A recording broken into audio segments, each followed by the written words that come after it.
মনোরম পরিবেশ হৃদয়কে আকৃষ্ট করে। নীল আকাশ, সবুজ ক্ষেত এবং নদীর তীরের গাছপালা সহ প্রাকৃতিক দৃশ্যমান অপরূপ।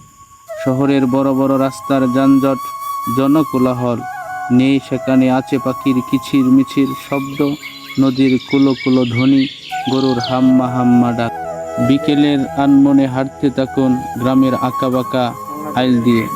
দেখতে পারবেন সবুজ শ্যামল ক্ষেত। গ্রামকে ভালোবাসে না এমন কেউ নাই। গ্রামের প্রকৃতি অত্যন্ত সুন্দর, সবাই ভালোবাসে। তাই গ্রামের সবুজ শ্যামল মাঠে বসে ঝিমঝিম আবহাওয়া এবং রিমরিম বাতাসের মধ্যে বসে ছেলেমেয়েরা খেলতেছে, আমি বসে রয়েছি। আচ্ছা, অত্যন্ত ভালো লাগতেছে।